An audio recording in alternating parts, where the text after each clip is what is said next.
नागपूरमधल्या जिल्हा बँकेमध्ये झालेल्या घोटाळ्याचं प्रकरण चांगलंच गाजलेलं होतं आणि यानंतर आज सुनील केदार हे कोर्टामध्ये जामीन अर्ज करण्याची शक्यता आहे। केदारांच्या प्रकृतीमध्ये काहीसा बिघाड झालेला होता, त्यामुळे ते रुग्णालयामध्ये होते। त्यानंतर आज नेमकं कोर्टामध्ये काय होतं हे बघणं सुद्धा महत्त्वाचं आहे।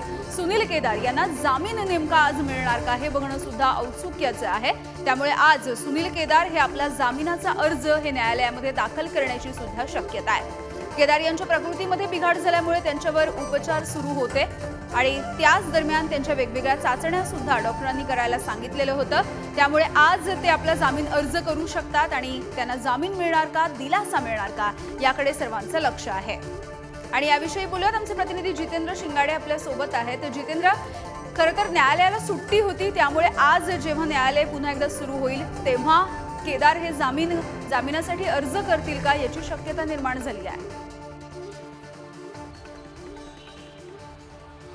यावेळी नक्कीच, कारण शुक्रवारी म्हणजे 22 डिसेंबरला न्यायालयाने सुनील केदार यांना 5 वर्षाची शिक्षा सुनावली। त्यानंतर शनिवार, रविवार आणि काल ख्रिसमसचा दिवस, म्हणजे असे 3 दिवस न्यायालयाला सुट्टी होती।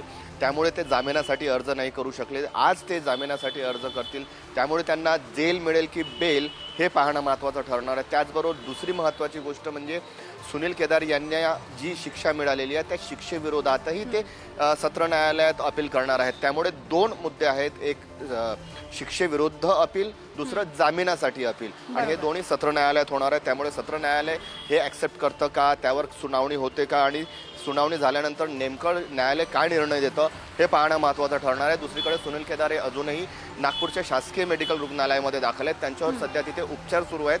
काही हेल्थ इश्यूज आहेत, ते जेव्हापर्यंत क्लिअर होत नाही तेव्हापर्यंत त्यांना तुरुंगातही पाठवण्यात येणार नाही आहे। त्यामुळे आजचा दिवस जो आहे तो सुनील केदारांसाठी महत्त्वाचा मानला जात आहे। अगदी धन्यवाद जितेंद्र या सगळ्या माहिती।